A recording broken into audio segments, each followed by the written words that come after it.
ਸਤਿ ਸ੍ਰੀ ਅਕਾਲ ਜੀ। Programme Canadian ਗੱਲਬਾਤ ਵਿੱਚ ਤੁਹਾਡਾ ਸਵਾਗਤ ਆ। ਅਸੀਂ ਅੱਜ ਕੈਨੇਡੀਅਨ ਲਾਈਫ ਦੇ ਮਸਲਿਆਂ ਬਾਰੇ ਜਿਹੜੇ ਭਾਰਤੀ ਲੋਕਾਂ ਨੂੰ ਦੋ ਚਾਰ ਹੋਣੇ ਪੈਂਦੇ ਉਹਨਾਂ ਬਾਰੇ ਗੱਲਬਾਤ ਕਰਾਂਗੇ।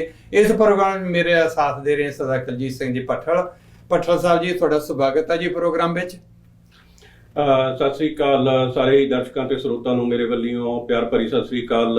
ਤੇ ਮੈਨੂੰ ਇੱਥੇ ਸੱਦਣ ਦਾ ਸਾਰੀ ਟੀਮ ਦਾ ਵਿਜ਼ਨ ਪੰਜਾਬ ਵਾਲਿਆਂ ਦਾ ਵੀ ਧੰਨਵਾਦ, ਜਿਨ੍ਹਾਂ ਨੇ ਮੈਨੂੰ ਇਸ ਚਰਚਾ ਦੇ ਵਿੱਚ ਸੱਦਿਆ। ਤੇ ਬੜਾ ਮਾਣ ਮਹਿਸੂਸ ਆ ਕਿ ਅੱਜ ਮੈਂ ਕੌਰ ਸਿੰਘ ਸਿੱਧੂ ਉਹਨਾਂ ਦੇ ਨਾਲ ਕੈਨੇਡੀਅਨ ਗੱਲਬਾਤ ਪ੍ਰੋਗਰਾਮ ਦੇ ਅਧੀਨ ਇਹਨਾਂ ਦੇ ਨਾਲ ਆ।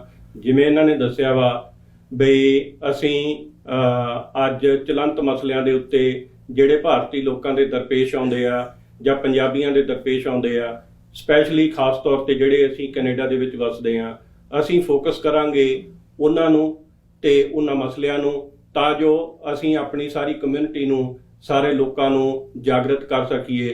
ਤੇ ਕੌਰ ਸਿੰਘ ਸਿੱਧੂ ਉਹਨਾਂ ਨੇ ਜਿਵੇਂ ਦੱਸਿਆ, ਤੇ ਅੱਜ ਦੇ ਚਲੰਤ ਮਸਲਿਆਂ ਦੇ ਵਿੱਚੋਂ ਜਿਵੇਂ ਪਹਿਲਾਂ ਵੀ ਕਈ ਵਾਰੀ ਅਸੀਂ ਇਹ ਇੱਥੇ ਚਰਚਾ ਵੀ ਕਰ ਚੁੱਕੇ ਆ ਨੈਸ਼ਨਲ ਮੀਡੀਆ ਤੇ ਇੰਟਰਨੈਸ਼ਨਲ ਮੀਡੀਆ ਦੇ ਉੱਤੇ ਕਿ ਕੋਵਿਡ, ਪਰ ਸਾਡੀ ਜ਼ਿੰਮੇਵਾਰੀ ਬਣ ਜਾਂਦੀ ਹੈ ਕਿ ਅਸੀਂ ਇਸ ਮਸਲੇ ਨੂੰ ਆਪਦੇ ਤੌਰ ਤੇ ਆਪਣੇ ਭਾਈਚਾਰੇ ਦੇ ਵਿੱਚ ਉਸ ਤਰੀਕੇ ਦੇ ਨਾਲ ਵਿਚਾਰੀਏ, ਉਸ ਤਰੀਕੇ ਦੇ ਨਾਲ ਗੱਲਬਾਤ ਕਰੀਏ, ਤਾਂ ਜੋ ਅਸੀਂ ਇੱਕ ਵਧੀਆ ਸੰਦੇਸ਼ ਸਾਰੀ ਹੀ ਕੈਟੇਗਰੀਜ਼ ਨੂੰ, ਚਾਹੇ ਉਹ ਬਿਜ਼ਨਸ ਨਾਲ ਸੰਬੰਧਿਤ ਆ, ਚਾਹੇ ਧਾਰਮਿਕ ਤੌਰ ਤੇ ਸੰਬੰਧਿਤ ਆ, ਚਾਹੇ ਉਹ ਸਮਾਜਿਕ ਆਰਗੇਨਾਈਜੇਸ਼ਨਾਂ ਦੇ ਨਾਲ ਆ, ਚਾਹੇ ਉਹ ਸਾਡੇ ਬਜ਼ੁਰਗ ਨੇ, ਚਾਹੇ ਉਹ ਸਾਡੇ ਬੱਚੇ ਨੇ, ਸਟੂਡੈਂਟ ਨੇ, ਅਸੀਂ ਉਹਨਾਂ ਨੂੰ ਮੁਖਾਤਬ ਹੋ ਸਕੀਏ ਤੇ ਇੱਕ ਵਧੀਆ ਤੌਰ ਤਰੀਕੇ ਉਹਨਾਂ ਨੂੰ ਦੱਸ ਸਕੀਏ, ਤਾਂ ਜੋ ਅਸੀਂ ਇਸ ਮਹਾਮਾਰੀ ਦੇ ਨਾਲ ਵਧੀਆ ਤਰੀਕੇ ਨਾਲ ਲੜ ਸਕੀਏ। ਤੇ ਕੌਰ ਸਿੰਘ ਸਿੱਧੂ ਜੀ। ਭੱਠਲ ਸਾਹਿਬ, ਤੁਸੀਂ ਕੋਵਿਡ ਦੀ ਗੱਲ ਕੀਤੀ ਹੈ। ਕੋਵਿਡ ਜਿਹੜੀ ਵੱਡੀ ਮਹਾਮਾਰੀ ਆ, ਪਰ ਇਹਦੇ ਵਿੱਚ ਜਿਹੜਾ ਵੇਖਣ ਵਾਲੀ ਗੱਲ ਇਹ ਹੈਗੀ ਹੈ ਜੀ ਵੀ ਜਦੋਂ ਸਾਡੇ ਸਮਾਜ ਦੀ ਗੱਲ ਆਉਂਦੀ ਹੈ, ਭਾਰਤੀ ਲੋਕਾਂ ਦੀ, ਪੰਜਾਬੀਆਂ ਦੀ ਖਾਸ ਕਰਕੇ, ਤਾਂ ਕਿਤੇ ਨਾ ਕਿਤੇ ਜਿਹੜਾ ਹੈਗਾ ਸਾਡੇ ਤੇ ਜਿਹੜੀ ਹੈਗੀ ਨੋਟਿਸੇਬਲ ਇਹ ਚੀਜ਼ ਆਉਂਦੀ ਆ ਬਈ ਮੈਂ ਗਰਾਊਂਡਾਂ 'ਚ ਵੀ ਜਾਂਦਾ ਸ਼ਾਮੀ ਆਪਦੇ ਆਪ, ਸਾਰੀ ਅਸੀਂ ਜਿਹੜਾ ਹੈ ਗਰੋਸਰੀ ਖਰੀਦਦੇ ਹਾਂ, ਫਾਰਮੇਸੀ ਜਾਂਦੇ ਹਾਂ ਜਾਂ ਹਸਪਤਾਲ ਹੋਰ ਤਾਂ ਚੈੱਕ ਕਰਦੇ ਹਾਂ, ਤਾਂ ਜਿਹੜੇ ਹੈਗਾ ਗੌਰਮੈਂਟ ਵੱਲੋਂ ਜਿਹੜੀਆਂ ਹਦਾਇਤਾਂ ਦਿੱਤੀਆਂ ਗਈਆਂ 2 ਮੀਟਰ ਵਾਲੀਆਂ ਕੈਨੇਡਾ ਵਿੱਚ, ਉਹਨਾਂ ਦੀ ਜਿਹੜੀ ਹੈਗੀ ਹੈ ਕਿ ਵੀ ਇੰਨੀ ਸੈਪਰੇਸ਼ਨ ਹੋਣੀ ਚਾਹੀਦੀ ਹੈ ਮਿਨੀਮਮ ਇੱਕ ਦੂਸਰੇ ਤੋਂ, ਉਹਦੇ ਕਿਤੇ ਨਾ ਕਿਤੇ ਅਵੱਗਿਆ ਹੁੰਦੀ ਆ। ਜਦੋਂ ਤੁਸੀਂ ਵੇਖਦੇ ਹੋ ਫੋਰ ਐਗਜ਼ਾਮਪਲ ਜਦੋਂ ਤੁਸੀਂ ਗਰਾਊਂਡ 'ਚ ਜਾਂਦੇ ਹੋ ਤਾਂ ਤੁਸੀਂ ਵੇਖਦੇ ਹੋ ਵੀ ਜਿਹੜਾ ਹੈਗਾ ਉੱਥੇ ਜਿਹੜੇ ਖਿਡਾਰੀ ਇਕੱਲੇ ਉਹ ਨਹੀਂ ਲੱਗੇ, ਜਿਹੜੇ ਦਰਸ਼ਕ ਆ ਉਹ ਵੀ ਇੱਕ ਦੂਜੇ ਨਾਲ ਬਿਲਕੁਲ ਜੁੜ ਕੇ ਬੈਠੇ ਹੋਏ ਨੇ, ਇੱਕ ਦੂਜੇ ਕੋਲ ਮੂੰਹ ਨੇੜੇ ਕਰਕੇ ਗੱਲਾਂ ਕਰ ਰਹੇ ਨੇ, ਜਿਹੜੀਆਂ ਕਿ ਅਸੀਂ ਅਵੋਇਡ ਕਰ ਸਕਦੇ ਹਾਂ, ਗੱਲ ਦੂਰੋਂ ਵੀ ਕੀਤੀ ਜਾ ਸਕਦੀ ਹੈ। ਖਾਸ ਕਰਕੇ ਸਾਨੂੰ ਚਾਹੀਦਾ ਬਈ ਸਾਨੂੰ ਜਿਹੜੀਆਂ ਸਾਡੇ ਸਾਇੰਸਦਾਨਾਂ ਨੇ ਤੇ ਗੌਰਮੈਂਟ ਨੇ ਸਾਨੂੰ ਹਦਾਇਤਾਂ ਦਿੱਤੀਆਂ ਨੇ, ਜਿਹਦੇ ਵਿੱਚ ਹੱਥ ਧੋਣਾ, ਮਾਸਕ ਪਾਉਣਾ, ਜੇ ਤੁਸੀਂ ਜਸਟ ਫਰਜ਼ ਕਰੋ ਤੁਸੀਂ ਬੱਸ ਜਾਂਦੇ ਹੋ ਜਾਂ ਸਟੋਰ 'ਤੇ ਜਾਣਾ ਤਾਂ ਉਹਦੇ 'ਚ ਮਾਸਕ ਪਾਉਣਾ, ਜਿੱਥੇ ਡਿਸਟੈਂਸ ਨਹੀਂ ਮੇਨਟੇਨ ਬਣਾ ਕੇ ਰੱਖੀ ਜਾ ਸਕਦੀ, ਉਹ ਸਾਨੂੰ ਮੇਰਾ ਖਿਆਲ ਅਡਾਪਟ ਕਰ ਲੈਣੀ ਚਾਹੀਦੀਆਂ। ਤੁਹਾਨੂੰ ਕਿਵੇਂ ਲੱਗਦਾ ਵੀ ਅਸੀਂ ਕੁਛ ਨਾ ਕੁਛ ਬਿਹਾਈਂਡ ਆ ਉਹਨਾਂ 'ਚੋਂ? ਦੇਖੋ ਸਿੱਧੂ ਸਾਹਿਬ, ਇਸ ਮਹਾਮਾਰੀ ਦੇ ਦੌਰਾਨ ਜਿਹੜੇ ਜ਼ਿੰਦਗੀ ਦੇ ਤੌਰ ਤਰੀਕੇ ਆ ਜੀ, ਉਹ ਕਾਫੀ ਬਦਲਣੇ ਪੈਣਗੇ। ਬਿਲਕੁਲ, ਕਿਉਂਕਿ ਇਹ ਅੱਜ ਜਾਂ ਕੱਲ ਦੀ ਖੇਡ ਨਹੀਂ ਹੈ ਜੀ। ਇਸ ਮਹਾਮਾਰੀ ਨੇ ਕਈ ਸਾਲਾਂ ਦੇ ਤੱਕ ਸਾਡੇ ਨਾਲ ਤੇ ਸਾਡੀ ਆਉਣ ਵਾਲੀ ਨਸਲ ਨੂੰ ਇਹਨੇ ਅਫੈਕਟ ਕਰਨਾ ਵਾ ਜੀ। ਸੋ ਜਿਹੜੀ ਸਾਡੀਆਂ ਕੋਸ਼ਿਸ਼ਾਂ ਨੇਗੀਆਂ ਜੀ, ਉਹ ਬੜੀਆਂ ਹੀ ਮਹੱਤਵਪੂਰਨ ਤੇ ਇੰਪੋਰਟੈਂਟ ਬਣਦੀਆਂ ਨੇ ਕਿ ਇਸ ਸਮੇਂ ਦੇ ਦੌਰਾਨ ਅਸੀਂ ਇਸ ਚੀਜ਼ ਦੇ ਨਾਲ ਲੜਨਾ ਕਿਵੇਂ ਆ, ਹਾਂਜੀ, ਤੇ ਮੈਸੇਜ ਕੀ ਦੇਣਾ ਵਾ, ਤਾਂ ਜੋ ਅਸੀਂ ਜਲਦੀ ਤੋਂ ਜਲਦੀ ਇਸ ਕੋਵਿਡ ਮਹਾਮਾਰੀ ਤੋਂ ਬਾਹਰ ਨਿਕਲ ਸਕੀਏ। ਤੇ ਦੂਸਰਾ, ਜਿਵੇਂ ਤੁਸੀਂ ਖੇਡ ਮੈਦਾਨਾਂ ਦੀ ਗੱਲ ਕੀਤੀ ਹੈਗੀ ਆ, ਵਾਕਿਆ ਹੀ ਇਹ ਨੌਜਵਾਨ ਪੀੜ੍ਹੀ ਦੇ ਨਾਲ ਜੁੜਿਆ ਹੋਇਆ ਇੱਕ ਵਿਸ਼ਾ ਵਾ, ਕਿਉਂਕਿ ਜਿਵੇਂ ਮੈਂ ਪਹਿਲਾਂ ਕਿਹਾ ਸੀ, ਬਜ਼ੁਰਗਾਂ ਹਰੇਕ ਖਿੱਤੇ ਨੂੰ ਇਸ ਚੀਜ਼ ਨੇ ਪ੍ਰਭਾਵਿਤ ਕੀਤਾ ਵਾ, ਚਾਹੇ ਉਹ ਖੇਡਾਂ ਨੇ, ਚਾਹੇ ਉਹ ਸਾਡੀ ਸਮਾਜਿਕ ਲਾਈਫ ਆ।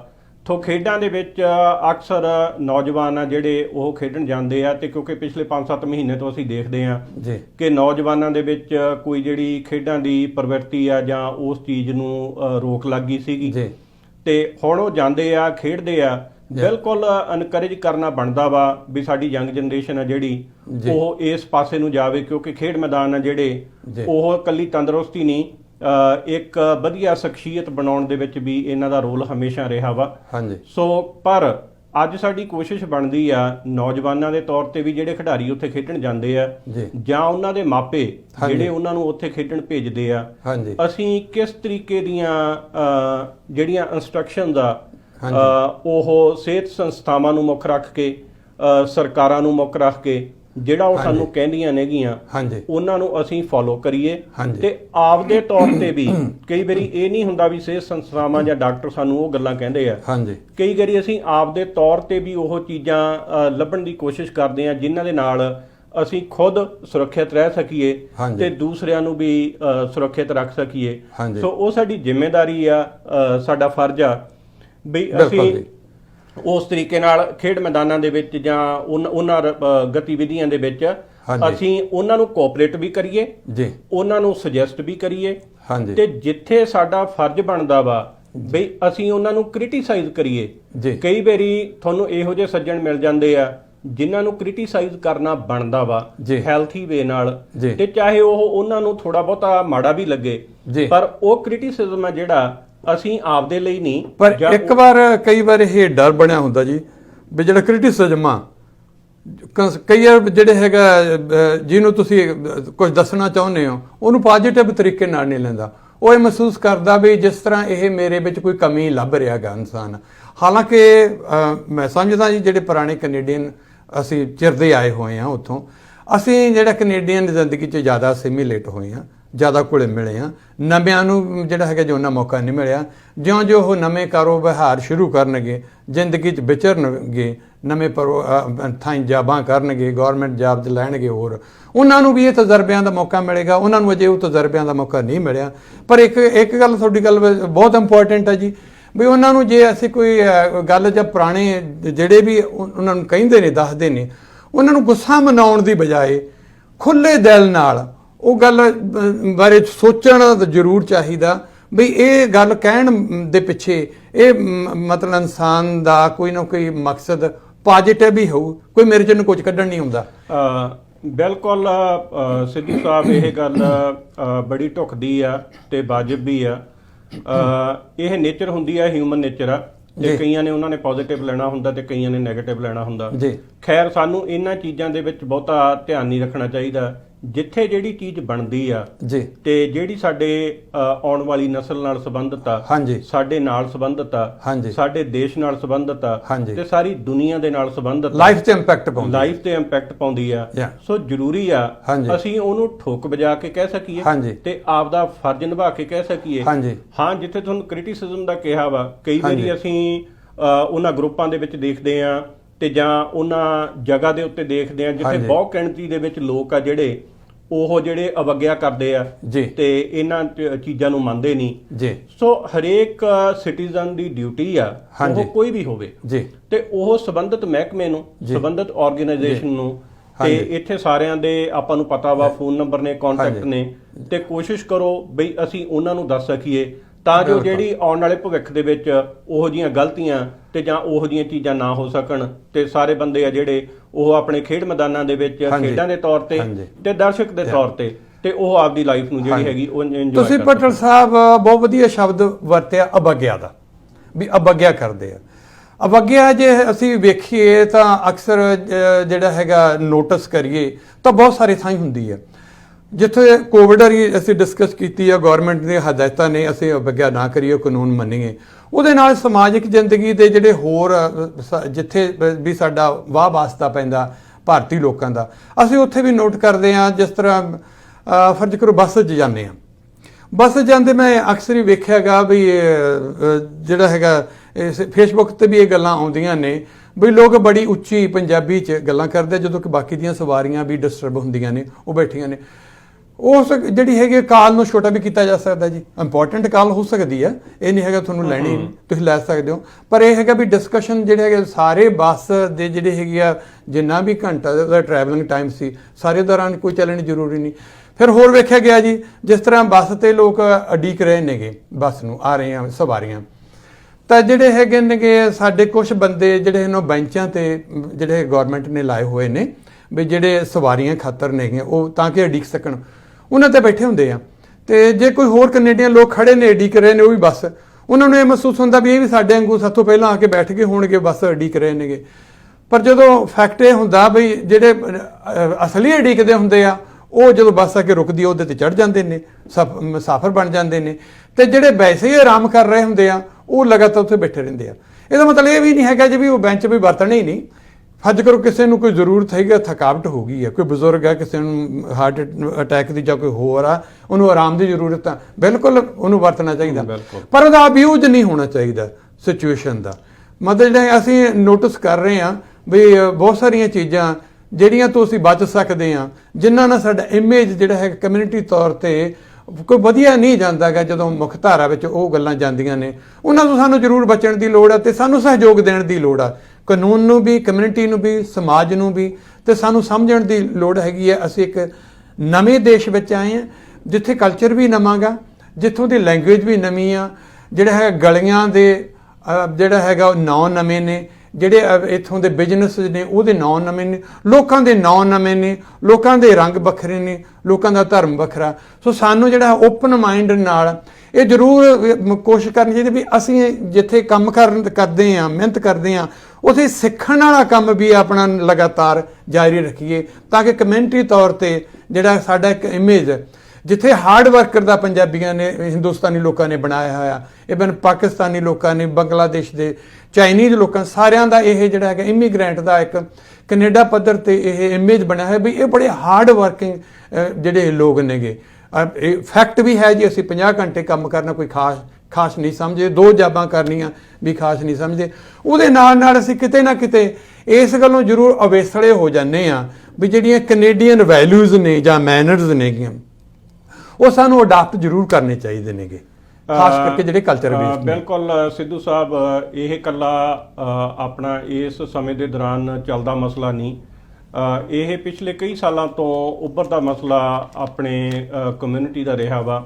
ਤੇ ਮੈਂ ਇਹ ਨਹੀਂ ਕਹਿੰਦਾ ਵੀ ਫੋਕਸ ਕਰਕੇ ਵੀ ਸਿਰਫ ਆਪਣਾ ਕਮਿਊਨਿਟੀ ਹੀ ਹੈਗੀ ਆ, ਜਿਹੜੇ ਵੀ ਸੱਜਣ ਇੱਕ ਪੁਰਾਣਾ ਕਲਚਰ ਛੱਡ ਕੇ ਆਉਂਦੇ ਹੈਗੇ ਆ, ਹਾਂਜੀ, ਇਹ ਕੁਦਰਤੀ ਤੌਰ ਤੇ ਇੱਕ ਉਹਨਾਂ ਨੂੰ ਨਵਾਂ ਅਡਾਪਟ ਕਰਨਾ ਟਾਈਮ ਲੱਗਦਾ, ਉਹਨਾਂ ਨੂੰ ਨਵਾਂ ਅਡਾਪਟ ਕਰਨ ਨੂੰ ਟਾਈਮ ਲੱਗਦਾ। ਪਰ ਉਹਦੇ ਵਿੱਚ ਫਿਰ ਮੈਂ ਦੁਬਾਰਾ ਤੋਂ ਇਹ ਗੱਲ ਕਹੂੰਗਾ, ਮੈਂ ਇਹਨੂੰ ਜੋੜੂੰਗਾ ਅੱਜ ਦੇ ਵਿਸ਼ੇ ਦੇ ਨਾਲ ਹੀ। ਹਾਂਜੀ, ਜਿਵੇਂ ਹੁਣ ਸਾਨੂੰ ਦੱਸਿਆ ਹੋਇਆ ਵਾ ਵੀ ਆਪਾਂ ਪਬਲਿਕ ਪਲੇਸਾਂ ਦੇ ਉੱਤੇ ਘੱਟ ਤੋਂ ਘੱਟ ਜਾਈਏ, ਹਾਂਜੀ, ਜਾਂ ਜਦੋਂ ਅਸੀਂ ਜ਼ਰੂਰਤ ਸਮਝਦੇ ਹਾਂ ਜੀ ਉਦੋਂ ਹੀ ਜਾਈਏ ਜੀ। ਤੇ ਚਾਹੇ ਉਹ ਬੱਸ ਸਰਵਿਸ ਹੋਵੇ, ਚਾਹੇ ਉਹ ਬੈਠਣ ਵਾਲੀਆਂ ਜਗ੍ਹਾ ਹੋਣ, ਚਾਹੇ ਉਹ ਪਾਰਕ ਹੋਣ, ਬਿਲਕੁਲ। ਤੇ ਜਦੋਂ ਵੀ ਅਸੀਂ ਕੋਈ ਉਹੋ ਜੀ ਜਗ੍ਹਾ ਲੱਭੀਏ ਬੈਠਣ ਨੂੰ, ਜਾਂ ਇੱਕ ਦੂਸਰੇ ਨਾਲ ਗੱਲਬਾਤ ਕਰਨ ਨੂੰ, ਹਾਂਜੀ, ਅਸੀਂ ਉਹੋ ਜੀ ਜਗ੍ਹਾ ਦੇਖੀਏ ਫਿਜ਼ੀਕਲੀ ਜਿੱਥੇ ਅਸੀਂ ਕਿਸੇ ਹੋਰ ਨੂੰ ਡਿਸਟਰਬ ਨਾ ਕਰੀਏ, ਇੰਟਰਫੀਅਰ ਨਾ ਕਰੀਏ ਕਿਸੇ ਹੋਰ ਦੀ ਲਾਈਫ, ਇੰਟਰਫੀਅਰ ਨਾ ਕਰਦੇ ਹੋਈਏ। ਸੋ ਉਹ ਗੱਲ ਅੱਜ ਦੇ ਸਮੇਂ ਨਾਲ ਵੀ ਢੁੱਕਦੀ ਆ ਜੀ, ਤੇ ਕਿਉਂਕਿ ਅਸੀਂ ਸਹਿਯੋਗ ਦੇ ਰਹੇ ਹਾਂ ਉਹਦੇ ਨਾਲ, ਹਾਂਜੀ, ਸਾਰੇ ਸਮਾਜ ਨੂੰ। ਹਾਂਜੀ। ਤੇ ਦੂਸਰੀ ਗੱਲ ਜਿਵੇਂ ਕਿਹਾ ਸੀ ਵੀ ਐਜੂਕੇਟ ਕਰਨਾ, ਉਹ ਠੀਕ ਆ, ਬੱਚਿਆਂ ਦਾ ਵੀ ਫਰਜ਼ ਆ ਆਪਦੇ ਬਜ਼ੁਰਗਾਂ ਨੂੰ ਐਜੂਕੇਟ ਕਰਨਾ, ਹਾਂਜੀ, ਸਾਥੀਆਂ ਦਾ ਫਰਜ਼ ਆ ਆਪਦੇ ਸਾਥੀਆਂ ਨੂੰ ਐਜੂਕੇਟ ਕਰਨਾ, ਹਾਂਜੀ। ਤੇ ਉਹਦੇ ਨਾਲ ਕੋਲੈਬੋਰੇਟਿਵਲੀ ਜਦੋਂ ਅਸੀਂ ਦੇਖਦੇ ਹਾਂ, ਘਰ ਤੋਂ ਸਟਾਰਟ ਹੁੰਦੀ ਹੈ ਸਿੱਧੂ। ਹਾਂ, ਬਿਲਕੁਲ ਜੀ, ਬਿਲਕੁਲ। ਇਹ ਘਰ ਤੋਂ ਸਟਾਰਟ ਹੋ ਕੇ ਤੇ ਬਾਹਰ ਫਿਰ ਆਪਾਂ ਉਹਨੂੰ ਜਿਹੜੇ ਐਕਸੀਕਿਊਟ ਕਰਦੇ ਹਾਂ, ਬਿਲਕੁਲ। ਹਾਂ, ਸੋ ਘਰੋਂ ਹੀ ਆਪਾਂ ਨੂੰ ਜਿਹੜੀ ਐਜੂਕੇਸ਼ਨ ਆ ਉਹ ਦੱਸਣੀ ਚਾਹੀਦੀ ਆ ਆਪਦੇ ਮਾਪਿਆਂ ਨੂੰ। ਬਹੁਤ ਵਧੀਆ ਪੁਆਇੰਟ ਹੈ ਜੀ ਭੱਟਰ ਸਾਹਿਬ, ਤੁਸੀਂ ਕਿਹਾ ਵੀ ਘਰ ਤੋਂ ਜਿਹੜੀ ਸਿੱਖਿਆ ਚੱਲਣੀ ਚਾਹੀਦੀ ਆ। ਜਿਨ੍ਹਾਂ ਕੋਲ ਪਰਿਵਾਰ ਆਉਂਦੇ ਨੇ, ਚਾਹੇ ਤੁਹਾਡੇ ਮਾਂ-ਪਿਓ ਆਏ, ਭੈਣ ਭਰਾ ਆਏ, ਉਹ ਪਰਿਵਾਰ ਦੀ ਜ਼ਿੰਮੇਵਾਰੀ ਬਣਦੀ ਆ ਵੀ ਉਹਨਾਂ ਨੂੰ ਇਹ ਵੀ ਦੱਸਣਾ ਵੀ ਇੱਥੇ ਸੜਕ ਦੇ ਕਿਹੜੇ ਪਾਸੇ ਚੱਲਣਾ। ਬਿਲਕੁਲ। ਜਿਹੜੇ ਹੈਗੇ, ਜਿਹੜੀਆਂ ਸਾਈਡ ਵਾਕਸ ਨੇ ਜਿੱਥੇ ਨਾ ਹੋਣ ਤਾਂ ਉੱਥੇ ਤੁਸੀਂ ਸੜਕ ਦਾ ਕਿਹੜਾ ਪਾਰਟ ਵਰਤ ਸਕਦੇ ਹੋ, ਤੇ ਨਹੀਂ ਤਾਂ ਜਿਹੜੇ ਸਾਈਡ ਵਾਕ ਤੁਹਾਡੀ ਖਾਤਰ ਰਿਜ਼ਰਵਡ ਆ। ਤੇ ਸੈਕੰਡਲੀ ਇਹ ਵੀ ਚਾਹੀਦਾ ਵੀ ਜਿਸ ਤਰ੍ਹਾਂ ਮਤਲਬ ਸਾਈਕਲ ਜਿਹੜੇ ਲਿਆਉਂਦੇ ਆ, ਉਹਨਾਂ ਨੂੰ ਵੀ ਇਹ ਦੱਸਣਾ ਜ਼ਰੂਰੀ ਆ ਵੀ ਜਿਹੜੇ ਸਾਈਡ ਵਾਕ ਤੇ ਜਿਹੜੀ ਹੈਗੀ ਹੈ ਕੋਰੀਡੋਰ ਬਣੀ ਹੋਈ, ਉਹ ਜਿਹੜੇ ਵਾਕਰ ਦੇ ਨੇ ਉਹਨਾਂ ਖਾਤਰ ਪ੍ਰਾਇੋਰਟੀ ਆ। ਠੀਕ ਹੈ ਜੀ। ਤੇ ਦੂਸਰੇ ਨੰਬਰ ਤੇ ਤੁਸੀਂ ਜਿਹੜੀ ਸੜਕ ਦੇ ਜਿਹੜੇ ਹੈਗੇ ਸੱਜੇ ਪਾਸੇ ਬਿਲਕੁਲ ਕਰਬ ਦੇ ਨੇੜੇ ਜਿਹੜਾ 2 ਫੁੱਟ ਦੇ ਕਰੀਬ ਆਪਦਾ ਸਾਈਕਲ ਚਲਾ ਸਕਦੇ ਹੋ, ਚਲਾਉਣਾ ਚਾਹੀਦਾ। ਭੱਟਰ ਸਾਹਿਬ, ਆਪਾਂ ਇਸ ਪ੍ਰੋਗਰਾਮ 'ਚ ਹੁਣ ਛੋਟੀ ਜਿਹੀ ਇੱਕ ਬ੍ਰੇਕ ਲੈ ਲਈਏ। ਉਸ ਤੋਂ ਬਾਅਦ ਦਰਸ਼ਕੋ, ਇਹ ਛੋਟੀ ਬ੍ਰੇਕ ਤੋਂ ਬਾਅਦ ਅਸੀਂ ਦੁਬਾਰਾ ਸ਼ਾਮਲ ਹੋਵਾਂਗੇ ਤੇ ਤੁਸੀਂ ਸਾਡੇ ਨਾਲ ਲਗਾਤਾਰ ਜੁੜੇ ਰਹਿਣਾ।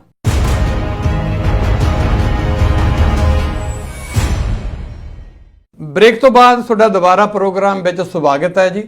ਭੱਟਰ ਸਾਹਿਬ, ਅਸੀਂ ਗੱਲ ਕਰ ਰਹੇ ਸਾਂ ਵੀ ਜਿਹੜਾ ਹੈਗਾ ਵਾਕਵੇ ਤੇ ਜਦੋਂ ਜਿਹੜਾ ਹੈਗਾ ਖਾਸ ਕਰਕੇ ਨਵੇਂ ਬੰਦਿਆਂ ਬਾਰੇ ਜਾਂ ਹੋਰਾਂ ਬਾਰੇ ਜਾਂ ਸਾਡੇ ਆਮ ਭਾਈਚਾਰੇ ਬਾਰੇ, ਤੇ ਉਹਦੇ ਵਿੱਚ ਜਿਹੜੀਆਂ ਹੋਰ ਸਮੱਸਿਆਵਾਂ ਨੇ, ਉੱਥੇ ਇਦਾਂ ਦੀ ਸਮੱਸਿਆ ਵੀ ਹੈ ਵੀ ਅਸੀਂ ਕਰਾਊਡ 'ਚ ਜਾਂਦੇ ਹਾਂ ਤੇ ਜਿਹੜਾ ਹੈਗਾ ਅਸੀਂ ਹੋਰਾਂ ਖਾਤਰ ਅਸੁਵਿਧਾ ਨਾਮ ਪੈਦਾ ਕਰੀਏ।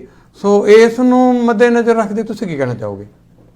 ਸਿੱਧੂ ਸਾਹਿਬ, ਇਹ ਜਿਹੜੀ ਮਸਲਾ ਹੈਗਾ ਇਹ ਨਵਾਂ ਨਹੀਂ ਹੈਗਾ, ਇਹ ਕਾਫੀ ਪੁਰਾਣਾ ਵਾ। ਤੁਸੀਂ ਵੀ ਵਿਚਰਦੇ ਰਹੇ ਹੋ ਤੇ ਮੈਂ ਵੀ ਆਪਣਾ, ਚਾਹੇ ਉਹ ਆਪਣੇ ਖੇਡ ਮੈਦਾਨ ਨੇ, ਚਾਹੇ ਉਹ ਸਟੋਰ ਨੇ, ਚਾਹੇ ਵਾਕਵੇ ਨੇਗੇ, ਤੇ ਸਭ ਤੋਂ ਵਧੀਆ ਗੱਲ ਤਾਂ ਇਹ ਹੈਗੀ ਆ ਵੀ ਮੈਂ ਦੇਖਦਾ ਮੈਂ ਰੋਜ਼ ਆਪਣੇ ਬਜ਼ੁਰਗਾਂ ਨੂੰ, ਤੇ ਉਹ ਮਾਰਨਿੰਗ ਵਾਕ, ਈਵਨਿੰਗ ਵਾਕ ਕਰਨ ਜਾਂਦੇ ਆ, ਜਿਹੜੀ ਕਿ ਇੱਕ ਬੜੀ ਜ਼ਰੂਰੀ ਤੇ ਵਧੀਆ ਵੀ ਲੱਗਦਾ ਹੈਗਾ, ਬਹੁਤ ਚੰਗੀ ਗੱਲ ਹੈ। ਤੇ ਦੂਸਰਾ ਇਹ ਆ ਵੀ ਬੱਚੇ ਵੀ ਉਹਨਾਂ ਦੇ ਨਾਲ ਹੁੰਦੇ ਆ। ਤੇ ਪਰ ਕੋਸ਼ਿਸ਼ ਅਸੀਂ ਇਹ ਕਰੀਏ ਬਈ ਉਹਦੇ ਨਾਲ ਨਾਲ ਜਦੋਂ ਅਸੀਂ ਇਹਨਾਂ ਚੀਜ਼ਾਂ ਦੇ ਨਾਲ ਆਪਦੀ ਲਾਈਫ ਨੂੰ ਐਂਟਰਟੇਨ ਕਰਦੇ ਆ ਜੀ, ਤਾਂ ਅਸੀਂ ਜਿਹੜੇ ਦੂਸਰੇ ਨਾਗਰਿਕ ਆ ਉਹਨਾਂ ਦੇ ਜਿਹੜੇ ਹੱਕ ਨੇ ਜਾਂ ਉਹਨਾਂ ਦੀਆਂ ਜਿਹੜੀਆਂ ਹਕੂਕ ਨੇਗੇ ਉਹਨਾਂ ਨੂੰ ਵੀ ਅਸੀਂ ਮੱਦੇਨਜ਼ਰ ਰੱਖੀਏ ਵੀ ਅਸੀਂ ਆਪਦੀ ਲਾਈਫ ਵੀ ਐਂਟਰਟੇਨ ਕਰੀਏ ਤੇ ਅਸੀਂ ਕਿਸੇ ਹੋਰ ਨੂੰ ਤਕਲੀਫ ਨਾ ਦਈਏ। ਬਿਲਕੁਲ ਜੀ। ਤੇ ਉਹਦੇ ਵਿੱਚ ਹੁਣ ਸਿੰਪਲੀ ਹੈਗਾ ਵਾ ਵੀ ਜਿਹੜਾ ਵਾਕਵੇ ਆ ਉਹ ਤੁਰਨ ਵਾਲਿਆਂ ਲਈ ਆ, ਹਨਾ, ਤੇ ਨਾ ਕਿ ਖੜ ਕੇ ਫੋਨ ਕਰਨ ਲਈ ਜਾਂ ਖੜ ਕੇ ਗੱਲਾਂ ਕਰਨ, ਹਾਂਜੀ, ਨਾ ਕਿ ਖੜ ਕੇ ਗੱਲਾਂ ਕਰਨ ਲਈ।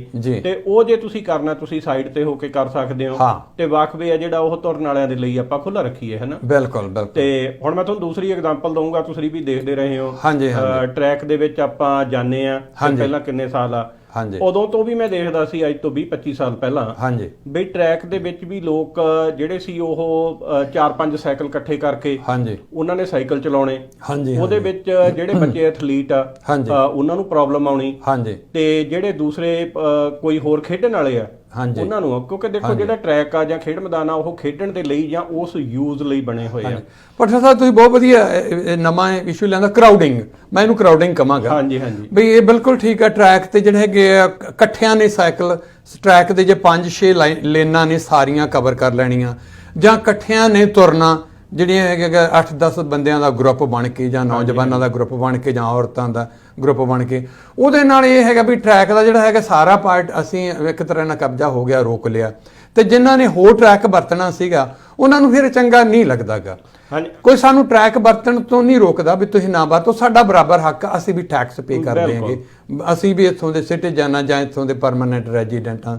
ਤੇ ਪਰ ਜਿਹੜਾ ਹੈਗਾ ਇਹ ਨਹੀਂ ਹੈਗਾ ਵੀ ਅਸੀਂ ਟਰੈਕ ਨੂੰ ਇਸ ਤਰੀਕੇ ਨਾਲ ਵਰਤ ਗਏ ਬਈ ਤਾਂ ਕਿ ਜਿਹੜੇ ਬਾਕੀ ਦਾ ਉੱਥੇ ਆਏ ਹੋਏ ਨੇਗੇ ਆਪਣੀ ਐਂਟਰਟੇਨਮੈਂਟ ਜਾਂ ਇੰਜੋਏ ਕਰਨ ਜਾਂ ਈਵਨਿੰਗ ਸਪੈਂਡ ਕਰਨ, ਉਹਨਾਂ ਨੂੰ ਅਸੀਂ ਕੋਈ ਪ੍ਰੋਬਲਮ ਨਾ ਦੇਈਏ। ਉਹਦੇ ਵਿੱਚੋਂ ਦੇਖੋ ਸਿੱਧੂ ਸਾਹਿਬ, ਛੋਟੇ ਛੋਟੇ ਰੂਲ ਨੇਗੇ ਜਿਹੜੇ ਸਾਡੇ ਯੰਗਸਟਰ ਜਾਂ ਯੂਨੀਵਰਸਿਟੀ ਸਟੂਡੈਂਟ ਜਾਂ ਜਿਹੜੇ ਪੁਰਾਣੇ ਖਿਡਾਰੀ ਨੇ ਉਹ ਦੱਸ ਸਕਦੇ ਨੇਗੇ ਜੀ। ਤੇ ਆਪਾਂ ਨੈਚੁਰਲੀ ਆਪਾਂ ਦੇਖਦੇ ਰਹੇ ਹਾਂ ਵੀ ਜਿਹੜੀਆਂ ਇਨਰ ਲੇਨਸ ਹੁੰਦੀਆਂ ਹੈਗੀਆਂ ਉਹ ਸਲੋ ਮੂਵਿੰਗ ਜਿਨ੍ਹਾਂ ਨੇ ਤੁਰਨਾ ਹੁੰਦਾ ਉਹ ਹਨਾ, ਤੇ ਉਹ ਤੋਂ ਬਾਅਦ ਜਿਉਂ-ਜਿਉਂ ਲੇਨਸ ਵੱਧਦੀਆਂ ਨੇਗੀਆਂ ਤੇ ਉਹਨਾਂ ਨੂੰ ਐਥਲੀਟ ਯੂਜ਼ ਕਰ ਸਕਣ, ਹਨਾ।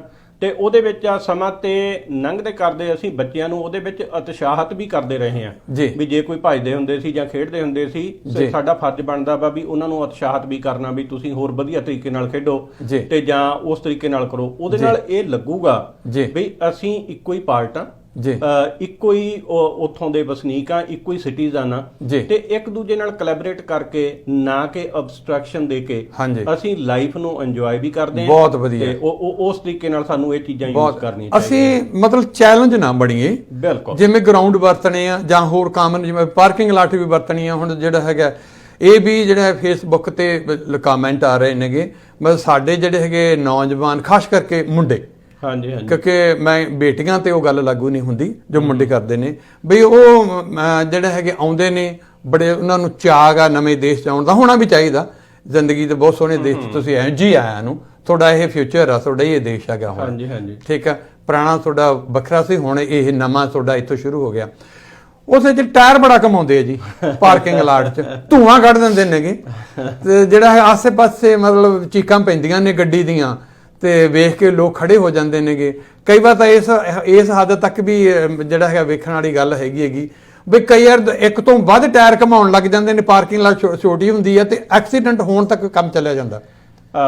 ਸਿੱਧੂ ਸਾਹਿਬ, ਇਹਦੇ ਵਿੱਚ ਇਹ ਆ ਵੀ ਦੇਖੋ ਇਹ ਜਿਹੜੀਆਂ ਚੀਜ਼ਾਂ ਨੇਗੀਆਂ ਉਹ ਹਰੇਕ ਕਮਿਊਨਿਟੀ ਦੇ ਵਿੱਚ ਹੈਗੀਆਂ ਵਾ ਜੀ, ਪਰ ਇੱਥੇ ਦੱਸਣਾ ਵੀ ਬਣਦਾ ਇਹ ਸੋਚ ਆ ਜੀ, ਜਦੋਂ ਵੀ ਘੱਟ ਗਿਣਤੀਆਂ ਜਾਂ ਵਿਜ਼ੀਬਲ ਕਮਿਊਨਿਟੀਜ਼ ਉਹੋ ਜਿਹੀ ਗੱਲ ਕਰਦੀਆਂ ਤਾਂ ਉਹ ਮੀਡੀਆ ਦੇ ਵਿੱਚ ਆਉਣਾ ਤੇ ਉਹਦੀ ਨਵੀਂ ਲੁੱਕ ਦੇਣਾ ਤੇ ਉਹ ਨੈਚੁਰਲ ਹੋ ਜਾਂਦਾ ਵਾ। ਹਾਂਜੀ। ਸੋ ਸਾਡੀ ਕੋਸ਼ਿਸ਼ ਹਮੇਸ਼ਾ ਰਹਿੰਦੀ ਆ ਸਮਾਜਿਕ ਤੌਰ ਤੇ ਹਾਂਜੀ ਵੀ ਅਸੀਂ ਆਪਦੇ ਬੱਚਿਆਂ ਨੂੰ ਇਹ ਸਮਝਾਈਏ ਵੀ ਇਹ ਚੀਜ਼ਾਂ ਜਾਇਜ਼ ਨਹੀਂ ਹੈਗੀਆਂ ਤੇ ਇਹ ਇਕੱਲੇ ਤੁਹਾਨੂੰ ਹੀ ਨਹੀਂ ਰਿਫਲੈਕਟ ਕਰਦੀਆਂ ਜੀ, ਇਹ ਪੂਰੇ ਸਮਾਜ ਨੂੰ ਰਿਫਲੈਕਟ ਕਰਦੀਆਂ ਨੇ ਤੇ ਉਹਦੇ ਨਾਲ ਜਿਹੜਾ ਸਾਡਾ ਇੱਕ ਇੰਪ੍ਰੈਸ਼ਨ ਬਣਦਾ ਜੀ। ਬਿਲਕੁਲ ਉਹਦੇ ਨਾਲ ਸਾਡਾ ਅਕਸ ਆ ਜਿਹੜਾ ਉਹ ਧੁੰਦਲਾ ਹੁੰਦਾ ਵਾ। ਤੇ ਦੂਸਰਾ ਇਹ ਗੱਲ ਹੈਗਾ ਵੀ ਜਿਹੜੇ ਨੌਜਵਾਨ ਆ ਅਸੀਂ ਚਾਹੁੰਦੇ ਆ ਵੀ ਉਹ ਆਪ ਦਾ ਭਵਿੱਖ ਆ ਜਿਹੜਾ ਉਹ ਇਹ ਦੇਸ਼ ਬੜਾ ਸੋਹਣਾ ਦੇਸ਼ ਆ, ਬਹੁਤ ਵਧੀਆ ਜੀ। ਦੁਨੀਆ ਦੇ ਮਲਟੀਕਲਚਰਲ ਦੇਸ਼ਾਂ ਦੇ ਵਿੱਚ ਸਭ ਤੋਂ ਜਿਹੜਾ ਨੰਬਰਦਾਰੀ ਆ ਬਿਲਕੁਲ ਉਹ ਕੈਨੇਡਾ ਦੀ ਆਉਂਦੀ ਆ ਤੇ ਅਸੀਂ ਇਹ ਦੇਸ਼ ਚੁਣਿਆ ਵਾ ਜੀ।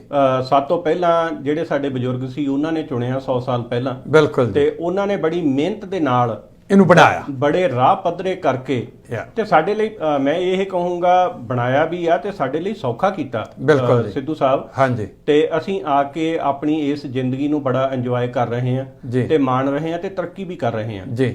ਤੇ ਸਾਡੀ ਕੋਸ਼ਿਸ਼ ਹੈ ਜਿਹੜੀ ਆਉਣ ਵਾਲੇ ਬੱਚਿਆਂ ਨੂੰ ਇਹ ਚਾਹੀਦੀ ਹੈਗੀ ਆ ਬਿਲਕੁਲ ਉਹਨਾਂ ਨੂੰ ਉਹਨਾਂ ਦਾ ਇਤਿਹਾਸ ਵੀ ਦੱਸਣਾ ਵੀ ਕਿਵੇਂ ਇਹਨੂੰ ਬਣਾਉਣਾ ਵਾ, ਕਿਵੇਂ ਇਹਦੇ ਵਿੱਚ ਆਪਦਾ ਰੋਲ ਪਲੇ ਕਰਨਾ ਵਾ ਤੇ ਕਿਵੇਂ ਇੱਕ ਤੁਸੀਂ ਜਿਹੜੀ ਸਟਰੋਂਗ ਆ ਤੇ ਮਜ਼ਬੂਤ ਕੜੀ ਬਣਨਾ ਵਾ ਇਸ ਮੁਲਕ ਦੀ, ਨਾ ਕਿ ਇਸ ਮੁਲਕ ਦੀ ਕੜੀ ਨੂੰ ਕਿਸੇ ਨੂੰ ਤੋੜਨਾ ਵਾ। ਬਿਲਕੁਲ ਜੀ। ਸੋ ਉਹਦੇ ਵਿੱਚ ਕੋਸ਼ਿਸ਼ ਇਹ ਹੈ ਵੀ ਐਜੂਕੇਸ਼ਨ ਦੇ ਜ਼ਰੀਏ ਜਿਹੜੀਆਂ ਸਾਡੀਆਂ ਸਮਾਜਿਕ ਆਰਗੇਨਾਈਜੇਸ਼ਨ ਹੈਗੀਆਂ, ਧਾਰਮਿਕ ਆਰਗੇਨਾਈਜੇਸ਼ਨ ਆ ਉਹਨਾਂ ਦਾ ਵੀ ਫਰਜ਼ ਬਣਦਾ ਵਾ ਵੀ ਅਸੀਂ ਟਾਈਮ ਟੂ ਟਾਈਮ ਸਮੇਂ ਤੋਂ ਸਮੇਂ ਉਹੋ ਜਿਹੇ ਵਿਸ਼ਿਆਂ ਦੇ ਉੱਤੇ ਸੈਮੀਨਾਰ ਲਾ ਕੇ ਲਿਖਣ ਵਾਲਿਆਂ ਦਾ ਜਿਹੜੇ ਮੀਡੀਆ ਦੇ ਨਾਲ ਸੰਬੰਧਿਤ ਲੋਕ ਨੇ ਉਹ ਬੜੇ ਅਸਾਰੂ ਤਰੀਕੇ ਦੇ ਨਾਲ ਇਸ ਗੱਲ ਨੂੰ ਮੂਹਰੇ ਲੈ ਕੇ ਆਉਣ ਵੀ ਇਹਨਾਂ ਚੀਜ਼ਾਂ ਦੇ ਨਾਲ ਜਿਹੜਾ ਤੁਹਾਡਾ ਭਵਿੱਖ ਆ ਉਹ ਤਾਂ ਧੁੰਦਲਾ ਹੈਗਾ ਹੀ ਹੈਗਾ, ਉਹ ਬਣਨਾ ਨਹੀਂ ਹੈ ਤੇ ਪਰ ਤੁਸੀਂ ਉਹਦੇ ਨਾਲ ਪੂਰੇ ਸਮਾਜ ਨੂੰ ਵੀ ਜਿਹੜਾ ਹੈਗਾ ਵਾ ਉਹਨਾਂ ਦਾ ਅਕਸ ਖਰਾਬ। ਤੁਸੀਂ ਬੜੀ ਵਧੀਆ ਗੱਲ ਕੀਤੀ ਜੀ ਅਸਿਮੀਲੇਸ਼ਨ ਦੀ,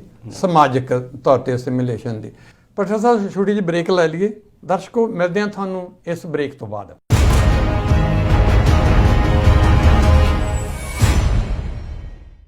ਪ੍ਰੋਫੈਸਰ ਜਿਸ ਤਰ੍ਹਾਂ ਬ੍ਰੇਕ ਤੋਂ ਪਹਿਲਾਂ ਅਸੀਂ ਡਿਸਕਸ ਕਰ ਰਹੇ ਸਾਂ ਵੀ ਜਿਹੜੇ ਸਟੂਡੈਂਟਸ ਆ ਉਹ ਜਿਹੜੇ ਉਹਨਾਂ ਨੂੰ ਬੈਰੀਅਰਸ ਕਿਹੜੇ ਨੇਗੇ।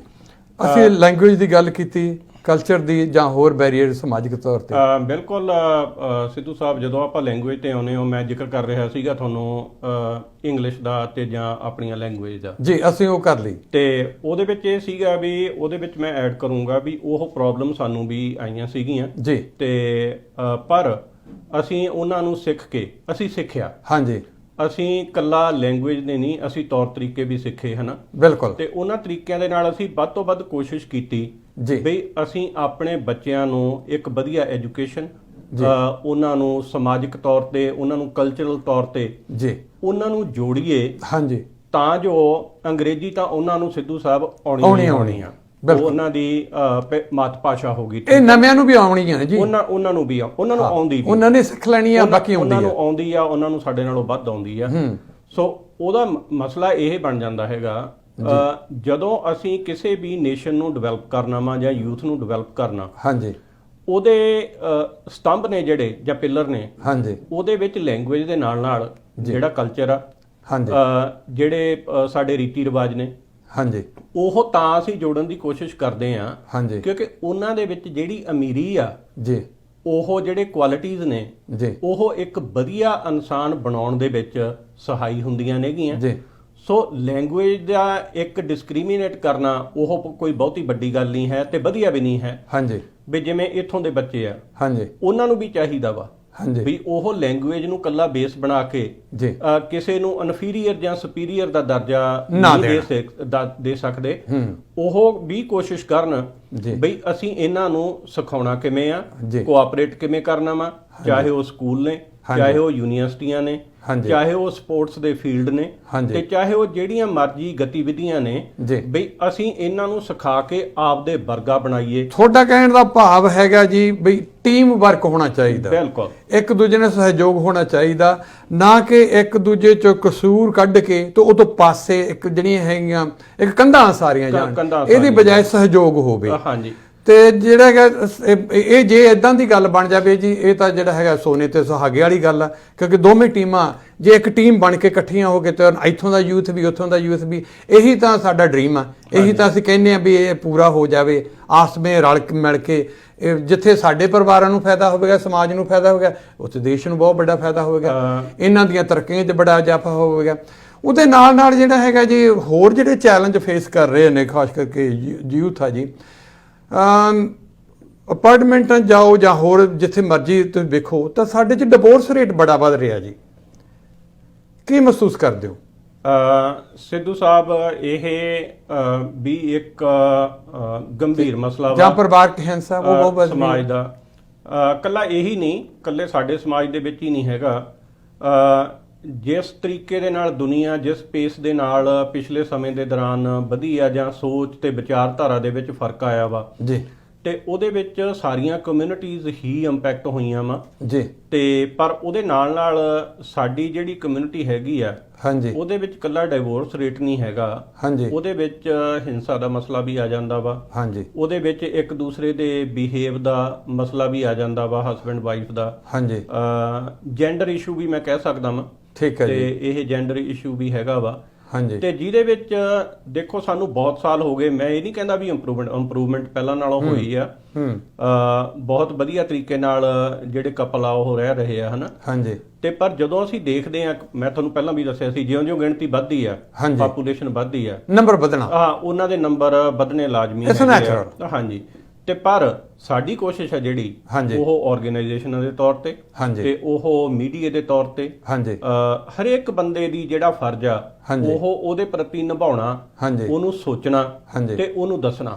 ਕੋਈ ਇਸ ਤਰ੍ਹਾਂ ਸੋਸ਼ਲ ਸਰਵਿਸਿਜ਼ ਹੈ ਜੋ ਇਹਨਾਂ ਦੇ ਪੀੜਤ ਨੇ, ਚਾਹੇ ਉਹ ਪਰਿਵਾਰਕ ਹਿੰਸਾ, ਚਾਹੇ ਇਦਾਂ ਦੇ ਡਿਵੋਰਸ ਨੇਗੇ, ਜਾਂ ਕੋਈ ਉਹਨਾਂ ਦੀ ਲਾਈਫ 'ਚ ਆਪਸ ਵਿੱਚ ਹਸਬੈਂਡ ਵਾਈਫ ਦੀ ਬਹੁਤ ਵਧੀਆ ਹੈਗੀ ਅੰਡਰਸਟੈਂਡਿੰਗ, ਉਹਨਾਂ ਤੇ ਕੋਈ ਰਿਸ਼ਤੇਦਾਰਾਂ ਵੱਲੋਂ ਜਾਂ ਪੇਰੈਂਟਸ ਵੱਲੋਂ ਜਾਂ ਹੋਰਾਂ ਵੱਲੋਂ ਇਦਾਂ ਦਾ ਪ੍ਰਭਾਵ ਪਾਇਆ ਜਾ ਰਿਹਾ ਵੀ ਇਹਦੀ ਬਜਾਏ ਵੀ ਉਹ ਆਪਣੇ ਆਪ ਤੇ ਫੋਕਸ ਕਰਨ ਵੀ ਸਾਡੀ ਆਪਸ ਵਿੱਚ ਬਹੁਤ ਵਧੀਆ ਬਣਦੀ ਆ, ਸਾਡੀ ਜ਼ਿੰਦਗੀ ਬਹੁਤ ਵਧੀਆ ਗੁਜ਼ਰ ਰਹੀ ਆ, ਉਹ ਡਿਸਟਰੈਕਟ ਹੋ ਜਾਂਦੇ ਨੇ ਬਾਹਰਲੀਆਂ ਜਿਹੜੀਆਂ ਸ਼ਕਤੀਆਂ ਨੇ ਉਹਨਾਂ ਦੇ ਏਜੰਡਾ ਖਰੀਦ ਕੇ, ਤੇ ਜਿਹੜੀ ਲੜਾਈ ਹੈਗੀ ਉਹ ਘਰੇ ਲੈ ਆਉਂਦੇ ਨੇਗੇ। ਕੋਈ ਇਹਨੂੰ ਠੱਲ ਪਾਉਣ ਖਾਤਰ ਇਦਾਂ ਜਿਹੜਾ ਕੋਈ ਜਥੇਬੰਦੀ ਹੈ ਜਿਹੜੀ ਇਹਨਾਂ ਸਾਡੀਆਂ ਭਾਸ਼ਾਵਾਂ ਵਿੱਚ ਸਾਹਮਣੇ ਸਰਵਿਸਿਜ਼ ਦੇ ਸਕੇ? ਦੇਖੋ ਸਿੱਧੂ ਸਾਹਿਬ, ਗੱਲ ਇਹ ਹੈਗੀ ਆ, ਜਦੋਂ ਸ਼ੁਰੂਆਤ ਹੁੰਦੀ ਆ ਉਹ ਦੋ ਜੀਆਂ ਤੋਂ ਹੀ ਹੁੰਦੀ ਆ, ਉਹਨੂੰ ਆਪਾਂ ਕੌਨਫਲਿਕਟ ਵੀ ਕਹਿ ਦਿੰਨੇ ਆ ਜੀ। ਉਹ ਤੁਹਾਡੀ ਸੋਚ ਦਾ ਕੌਨਫਲਿਕਟ ਤੇ ਉਹ ਤੁਹਾਡੇ ਰਹਿਣ ਸਹਿਣ ਦਾ, ਕਈ ਵਾਰੀ ਜਿਹੜੀਆਂ ਜੌਬਾਂ ਵਾ ਉਹ ਵੀ ਇੰਪੈਕਟ ਕਰਦੀਆਂ, ਕਈ ਵਾਰੀ ਜਿਹੜਾ ਬਾਹਰਲਾ ਕਲਚਰ ਆ, ਬਾਹਰਲੇ ਤੌਰ ਤਰੀਕੇ ਆ, ਉਹ ਵੀ ਉਹਨਾਂ ਚੀਜ਼ਾਂ ਤੇ ਇੰਪੈਕਟ ਕਰਦੇ ਹੈਗੇ ਆ। ਸੋ ਸਭ ਤੋਂ ਜਿਹੜੀ ਵੱਡੀ ਚੀਜ਼ ਹੈਗੀ ਆ ਇਸ ਮਸਲੇ ਦੇ ਵਿੱਚ, ਉਹ ਇਹ ਹੈਗੀ ਆ ਡਾਇਲੌਗ, ਆਪਸ ਵਿੱਚ ਹੀ ਡਾਇਲੌਗ ਕਰਨਾ, ਬੋਲਣਾ, ਤੇ ਸਮੱਸਿਆ ਬਾਰੇ ਗੱਲਬਾਤ ਕਰਨੀ। ਉਹਦੇ ਵਿੱਚ ਇਹ ਕਿਹਾ ਜਾਂਦਾ, ਜਦੋਂ ਕਿਸੇ ਨੂੰ ਵੀ ਲੱਗੇ, ਚਾਹੇ ਮੈਂ ਇਹ ਨਹੀਂ ਕਹਿੰਦਾ ਹੈਗਾ ਵੀ ਇਕੱਲੇ ਵੂਮਨ, ਕਿਸੇ ਨੂੰ ਵੀ ਲੱਗੇ ਦੋਨਾਂ ਦੇ ਵਿੱਚੋਂ ਵੀ ਮੈਨੂੰ ਲੱਗਦਾ ਵਾ ਵੀ ਇਹ ਠੀਕ ਨਹੀਂ ਹੈ, ਤੇ ਡਾਇਲੌਗ ਓਪਨ ਹੋਣਾ, ਜੇ ਉਹ ਪਹਿਲੀ ਸਟੇਜ ਤੇ ਹੀ ਓਪਨ ਹੋ ਜਾਵੇ ਤਾਂ ਜਿਹੜੇ ਮਸਲੇ ਆ ਉਹ ਛੇਤੀ ਹੱਲ ਹੋ ਜਾਂਦੇ। ਤੇ ਉਹ ਡਾਇਲੌਗ ਓਪਨਨੈਸ ਆ ਜਿਹੜੀ, ਉਹ ਆਪਸ ਵਿੱਚ ਤੇ ਸੰਬੰਧਤ, ਜਿੱਥੇ ਤੁਸੀਂ ਬਿਲੀਵ ਕਰਦੇ ਹੋ, ਜਿੱਥੇ ਤੁਸੀਂ ਟਰਸਟ ਕਰਦੇ ਹੋ ਵੀ ਇੱਥੋਂ ਸਾਨੂੰ ਹੈਲਪ ਮਿਲ ਸਕਦੀ ਆ। ਮੈਂ ਇਹ ਕਹੂੰਗਾ ਵੀ ਪੇਰੈਂਟਸ ਤੁਹਾਡੇ ਸਭ ਤੋਂ ਬੈਸਟ ਕਾਉਂਸਲਰ ਹੁੰਦੇ ਆ, ਫਰੈਂਡ ਤੁਹਾਡੇ ਕਾਉਂਸਲਰ ਹੁੰਦੇ ਆ, ਜਿਹੜੇ ਤੁਹਾਨੂੰ ਸਮਝਦੇ ਆ, ਤੁਹਾਡੀ ਸੋਚ ਨੂੰ ਸਮਝਦੇ ਆ, ਤੁਹਾਡੇ ਸੁਭਾਅ ਨੂੰ ਸਮਝਦੇ ਆ। ਜੇ ਤੁਸੀਂ ਉਹਨਾਂ ਕੋਲੇ ਡਾਇਲੌਗ ਓਪਨ ਕਰਦੇ ਹੋ ਤੇ ਜਦੋਂ ਐਕਸਚੇਂਜ ਹੁੰਦੀ ਆ ਜਾਂ ਜਿਹੜੀਆਂ ਤੁਹਾਡੀਆਂ ਪ੍ਰੋਬਲਮ ਆ ਉਹ ਸੋਲਵ ਹੋ ਜਾਂਦੀਆਂ। ਤੇ ਦੂਸਰੀ ਗੱਲ ਇਹ ਆ ਜਾਂਦੀ ਹੈ, ਜਿਵੇਂ ਹੁਣ ਤੁਸੀਂ ਦੱਸਿਆ ਹੈਗਾ, ਵਿਦਨ ਕਮਿਊਨਿਟੀ ਕਲਚਰ ਦਾ ਡਿਫਰੈਂਟ ਹੋਣਾ, ਉਹ ਇੱਕ ਵੱਡਾ ਮਸਲਾ ਵਾ। ਜਦੋਂ ਅਸੀਂ ਉਸ ਤਰੀਕੇ ਦੇ ਨਾਲ ਪਿਕ ਕਰ ਲੈਂਦੇ ਆ ਜਾਂ ਜੁੜ ਜਾਂਦੇ ਆ, ਤੇ ਉਹ ਆਪਾਂ ਥੋੜੇ ਸਮੇਂ ਬਾਅਦ ਦੇਖਦੇ ਆ ਵੀ ਉਹ ਇੱਕ ਦੂਸਰੇ ਨਾਲ ਐਗਰੀ ਨਹੀਂ ਹੁੰਦੇ ਕਈ ਚੀਜ਼ਾਂ ਦੇ ਉੱਤੇ, ਤੇ ਉਸ ਤੋਂ ਬਾਅਦ ਡਿਫਰੈਂਸ ਸ਼ੁਰੂ ਹੋ ਜਾਂਦੇ ਆ। ਸੋ ਮੈਂ ਦੁਬਾਰਾ ਫਿਰ ਉਹਦੇ ਤੇ ਲੈ ਕੇ ਆਉਂਗਾ ਵੀ ਜੇ ਅਸੀਂ ਕਲਚਰ ਨੂੰ ਹੀ ਇੰਨਾ ਸਟਰੋਂਗ ਡਿਵੈਲਪ ਕਰ ਲਈਏ, ਤੇ ਜਿਹੜੇ ਉਹ ਬੱਚੇ ਆ ਅੱਜ ਤੋਂ 5 7 10 ਸਾਲ ਨੂੰ ਇੱਕ ਦੂਜੇ ਦੇ ਉਹਨਾਂ ਨੇ ਸਾਥੀ ਬਣਨਾ ਵਾ, ਉਹ ਇਹੋ ਜੀ ਸਟਰੋਂਗ ਕਲਚਰ ਤੇ ਬਲੀਵਸ ਦੇ ਨਾਲ ਐਸਟੈਬਲਿਸ਼ ਹੋਣ, ਜੀ। ਵੱਡੇ ਹੋਣ, ਜੀ ਤਾਂ ਜੋ ਉਹ ਇੱਕ ਦੂਸਰੇ ਨੂੰ ਇੰਨਾ ਸਮਝ ਸਕਣ ਵੀ ਇਹ ਜਿਹੜੇ ਰੇਟ ਨੇ ਜੀ। ਸੈਪਰੇਸ਼ਨ ਦੇ ਜਾਂ ਡਾਈਵੋਰਸ ਦੇ, ਹਾਂ, ਇਹ ਹਮੇਸ਼ਾ ਲਈ ਘਟ ਜਾਣ। ਕਦੇ ਇਸ ਤਰ੍ਹਾਂ ਦੀ ਗੱਲ ਵੀ ਪਹਿਲਾਂ ਡਿਸਕਸ਼ਨ ਚਾਹੁੰਦੀ ਸੀ ਵੀ ਜਿਹੜੇ ਕਜੋੜ ਰਿਸ਼ਤੇ ਹੁੰਦੇ ਆ, ਠੀਕ ਆ, ਹੁਣ ਤਾਂ ਇਦਾਂ ਦੀ ਕੋਈ ਗੱਲ ਨਹੀਂ, ਕਿਉਂਕਿ ਬਹੁਤ ਗਿਣਤੀ ਜਿਹੜੇ ਰਿਸ਼ਤੇ ਹੈਗੇ ਨੇਗੇ ਹੁਣ ਪੜ੍ਹੇ ਲਿਖੇ ਮੁੰਡੇ ਕੁੜੀਆਂ ਆਉਂਦੇ ਨੇਗੇ, ਕੁਝ ਸਪਾਊਸ ਤੌਰ ਤੇ ਆਉਂਦੇ ਨੇ, ਕੁਝ ਜਾ ਕੇ ਵਿਆਹ ਕਰਵਾਉਂਦੇ ਨੇਗੇ, ਤੇ ਮਤਲਬ ਉਹਨਾਂ ਵਿੱਚ ਜਿਹੜਾ ਹੈਗਾ ਰਿਲੇਟਿਵ ਜੇ ਤੁਸੀਂ ਸਟੱਡੀ ਕਰਕੇ ਵੇਖੋ ਤਾਂ ਪਹਿਲਾਂ ਨਾਲੋਂ ਜ਼ਿਆਦਾ ਪ੍ਰੋਬਲਮਸ ਨੇ, ਜ਼ਿਆਦਾ ਡਿਵੋਰਸ ਰੇਟ ਨੇ, ਜਿਹੜਾ ਹੈਗਾ ਹੋਰ ਜਿਹੜੀਆਂ ਫੈਮਿਲੀ ਸਮੱਸਿਆਵਾਂ ਉਹ ਵੱਧ ਰਹੀਆਂ ਨੇ। ਇਹ ਬਿਲਕੁਲ ਠੀਕ ਹੈ, ਜਿੱਥੇ ਗਿਣਤੀ ਵਧੀ ਆ ਉੱਥੇ ਨੰਬਰ ਵਧਣਾ ਕੁਦਰਤੀ ਹੈ। ਹਾਂਜੀ ਪਰ ਇਹ ਇਦਾਂ ਤਾਂ ਨਹੀਂ ਵੀ ਸਮਾਜ ਇੰਨਾ ਤੇਜ਼ੀ ਨਾਲ ਬਦਲ ਗਿਆ ਵੀ ਇੰਡੀਵਿਜੂਅਲਿਜ਼ਮ ਜਿਹੜਾ ਹੈਗਾ ਬਹੁਤ ਜ਼ਿਆਦਾ ਭਾਰੂ ਹੋ ਗਿਆ। ਪਹਿਲਾਂ ਕਲੈਕਟਿਵ ਥਾਟ ਸੀ, ਕਲੈਕਟਿਵ ਥਾਟ ਦਾ ਜਿਹੜਾ ਹੈਗਾ ਆਪਦਾ ਕੰਪਲਿਕੇਸ਼ਨ ਸੀ ਤੇ ਆਪਦੇ ਬੈਨੀਫਿਟ ਸੀ। ਜਿਸ ਤਰ੍ਹਾਂ ਪਰਿਵਾਰ ਸਾਂਝੇ ਸਨ, ਕੰਪਲੈਕਸ ਪਰਿਵਾਰ ਸਨ, ਮਾਂ ਪਿਓ ਨਾਲ ਰਹਿੰਦੇ ਸਨ, ਉਹਨਾਂ ਦੀ ਸਪੋਰਟ ਸੀ ਬੱਚੇ ਪਾਲਣ ਨੂੰ ਵੀ। ਤੇ ਹੁਣ ਜਿਹੜੀ ਇਹ ਕਿਤੇ ਨਾ ਕਿਤੇ ਜਿਹੜਾ ਉਹ ਜਿਹੜਾ ਸਟਰਕਚਰ ਹੈਗਾ ਫੈਮਿਲੀ ਦਾ ਉਹ ਏਡੀ ਛੇਤੀ ਮਤਲਬ ਡਿਜ਼ਾਲਵ ਹੋ ਗਿਆ। ਜਿਹੜਾ ਨਵਾਂ ਸਟਰਕਚਰ ਇੱਕ ਤਰ੍ਹਾਂ ਨਾਲ ਅਸੀਂ ਕਹੀਏ ਇਹਨੂੰ ਵੈਸਟਰਨ ਬੇਸਡ ਜਿਹੜਾ ਸਟਰਕਚਰ ਬਣਿਆ ਫੈਮਿਲੀ ਦਾ, ਉਹਨੂੰ ਜਾਂ ਤਾਂ ਫਿਰ ਅਡਾਪਟ ਕਰਨ 'ਚ ਤੇ ਉਹਦੀਆਂ ਜਿਹੜੀਆਂ ਲਿਮਿਟੇਸ਼ਨਸ ਨੇ ਉਹਨਾਂ ਨੂੰ ਭੁਗਤਾਉਣ ਵਿੱਚ ਸਾਡੀ ਕੋਈ ਕਮਜ਼ੋਰੀ ਬਣਦੀ ਆ। ਸਿੱਧੂ ਸਾਹਿਬ, ਇਹਦੇ ਵਿੱਚ ਇਹ ਹੈਗਾ ਵਾ ਵੀ ਇਹਨਾਂ ਚੀਜ਼ਾਂ ਦੇ ਵਿੱਚ ਇੱਕ ਫੈਕਟਰ ਕੰਮ ਨਹੀਂ ਕਰਦਾ ਹੈਗਾ, ਇਹਨਾਂ ਦੇ ਵਿੱਚ ਵੱਖ-ਵੱਖ ਤਰੀਕੇ ਦੇ ਫੈਕਟਰ ਕੰਮ ਕਰਦੇ ਆ। ਜਿਵੇਂ ਤੁਸੀਂ ਦੱਸਿਆ ਸੀਗਾ ਵੀ ਹੁਣ ਐਜੂਕੇਸ਼ਨ ਵੀ ਹੈਗੀ ਆ, ਹੁਣ ਉਹ ਸਾਰਾ ਕੁਝ ਹੈਗਾ ਵਾ ਵੀ ਜਿਹੜਾ ਪਹਿਲਾਂ ਨਹੀਂ ਸੀਗਾ ਜੀ।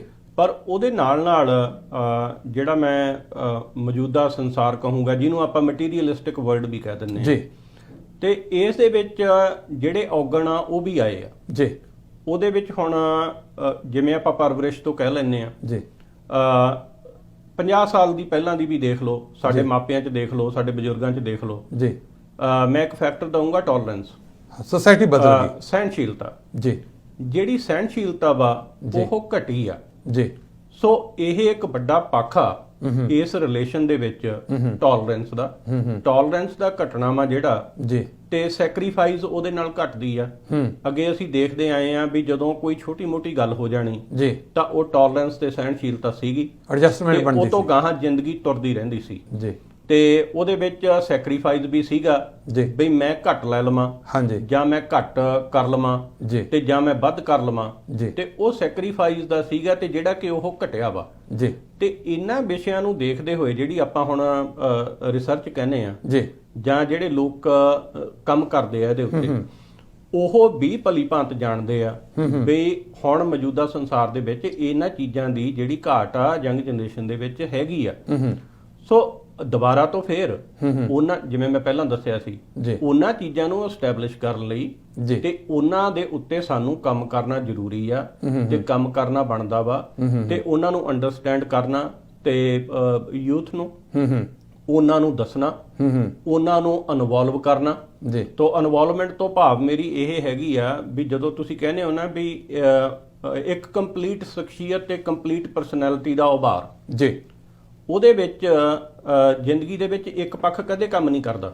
ਬਿਲਕੁਲ ਜੀ। ਸੋ ਸਾਡੀ ਜ਼ਰੂਰਤ ਤੇ ਜਿਹੜਾ ਫੋਕਸ ਆ ਮਾਪਿਆਂ ਦੇ ਤੌਰ ਤੇ, ਸੰਸਥਾਵਾਂ ਦੇ ਤੌਰ ਤੇ, ਉਹ ਇਹ ਚਾਹੀਦਾ ਵਾ ਵੀ ਅਸੀਂ ਇੱਕ ਆਉਣ ਵਾਲੀ ਨਸਲ ਨੂੰ ਇੱਕ ਪਰਪੱਕ ਤੇ ਕੰਪਲੀਟ ਪਰਸਨੈਲਿਟੀ ਬਣਾ ਕੇ ਪੇਸ਼ ਕਰੀਏ, ਤਾਂ ਜੋ ਜਿਹੜੇ ਉਹਨਾਂ ਦੇ ਜੋੜ ਆ ਉਹ ਇਹਨਾਂ ਕੁਆਲਿਟੀਜ਼ ਦੇ ਬੇਸ ਤੇ ਹੋਣ ਤੇ ਉਹ ਟੁੱਟਣ ਨਾ, ਛਿੜਕਣ ਨਾ, ਤੇ ਉਹ ਉਸ ਤਰੀਕੇ ਦੇ ਮਾਪੇ ਬਣ ਕੇ ਪੇਸ਼ ਹੋਣ ਤੇ ਆਪਦੀ ਅਗਲੀ ਜਨਰੇਸ਼ਨ ਨੂੰ ਵੀ ਉਹ ਉਵੇਂ ਹੀ ਸੰਭਾਲਣ। ਬਿਲਕੁਲ ਜੀ। ਅੰਡਰਸਟੈਂਡਿੰਗ ਤੇ ਜਿਹੜੀ ਟੋਲਰੈਂਸ, ਬਹੁਤ ਵੱਡੇ ਗੁਣ ਨੇ ਜ਼ਿੰਦਗੀ 'ਚ। ਜਿਹੜਾ ਹੈਗਾ ਬੜਾ ਕੁਛ ਜਿਹੜਾ ਹੈਗਾ ਉਹਦੇ ਨਾਲ ਗੁਜ਼ਰ ਜਾਂਦਾ। ਜਿਸ ਤਰ੍ਹਾਂ ਪੰਜਾਬੀ ਦੀ ਪੁਰਾਣੀ ਕਹਾਵਤ ਸੀਗੀ ਜੀ, ਇੱਕ ਚੁੱਪ ਤੇ 100 ਸੁੱਖ।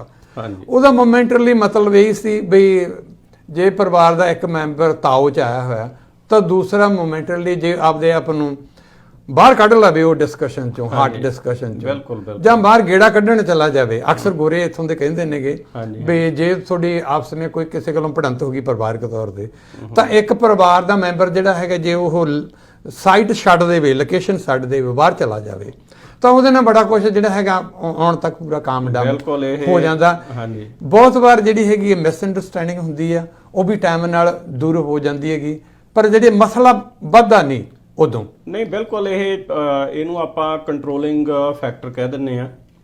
ਕੰਟਰੋਲਿੰਗ ਫੈਕਟਰਾਂ ਦੇ ਵਿੱਚ ਇਹ ਇੱਕ ਚੀਜ਼ ਆਉਂਦੀ ਹੁੰਦੀ ਹੈ ਵੀ ਇਹਨੂੰ ਡਿਫਿਊਜ਼ ਕਰਨਾ ਤੇ ਪਹਿਲੀ ਸਟੇਜ ਦੇ ਉੱਤੇ ਹੀ ਉਹਨੂੰ ਉਸ ਤਰੀਕੇ ਨਾਲ ਲੈਣਾ ਵੀ ਉਹ ਚੀਜ਼ ਵੱਧ ਨਾ ਸਕੇ ਤੇ ਉਹਦਾ ਰੂਪ ਇਹ ਜਿਹਾ ਅਖਤਿਆਰ ਨਾ ਹੋ ਜਾਵੇ ਵੀ ਉਹ ਜ਼ਿੰਦਗੀਆਂ ਜਿਹੜੀਆਂ ਦੋ ਆ ਉਹ ਇੱਕ ਦੂਸਰੇ ਤੋਂ ਪਾਸੇ ਹੋ ਜਾਣ ਤੇ ਉਹਨਾਂ ਤੇ ਵੀ ਅਸਰ ਪਵੇ ਤੇ ਆਉਣ ਵਾਲੇ ਜਿਹੜੇ ਬੱਚੇ ਆ ਉਹਨਾਂ ਤੇ ਵੀ ਅਸਰ ਪਵੇ, ਕਿਉਂਕਿ ਖਾਸ ਤੌਰ ਤੇ ਇਹ ਦੇਖਿਆ ਜਾਂਦਾ ਵਾ ਸਭ ਤੋਂ ਵੱਧ ਜਿਹੜਾ ਇੰਪੈਕਟ ਆ ਉਹ ਬੱਚਿਆਂ ਤੇ ਹੁੰਦਾ ਜੇ ਉਹ ਇਨਵੋਲਵ ਹੋਣ ਤੇ ਉਹਨਾਂ ਦੀ ਜਿਹੜੀ ਜ਼ਿੰਦਗੀ ਆ ਉਹ ਇੱਕ ਮੈਂ ਉਹਨੂੰ ਕਹੂੰਗਾ ਵੀ ਅਧੂਰੀ ਜ਼ਿੰਦਗੀ ਰਹਿ ਜਾਂਦੀ ਆ, ਜਿਹਦੇ ਵਿੱਚ ਬਚਪਨ ਦੇ ਵਿੱਚ ਮਾਪਿਆਂ ਦਾ ਪਿਆਰ ਮਿਲਣਾ ਤੇ ਉਹਨਾਂ ਦੀ ਗਾਈਡੈਂਸ ਮਿਲਣੀ ਤੇ ਉਹਨਾਂ ਤੋਂ ਵਾਂਝੇ ਬੱਚੇ ਜਦੋਂ ਗਾਹਾਂ ਸਮਾਜ ਦੇ ਵਿੱਚ ਵਿਚਰਦੇ ਆ ਤੇ ਉਹ ਕੁਦਰਤੀ ਤੌਰ ਤੇ ਜਿਹੜੇ ਹੈਗੇ ਆ ਉਹ ਦੂਸਰਿਆਂ ਨਾਲੋਂ ਵੱਖਰੇ ਹੋਣਗੇ ਤੇ ਉਹ ਇੱਕ ਵੱਡਾ ਵਿਸ਼ਾ ਹੈਗਾ ਵਾ।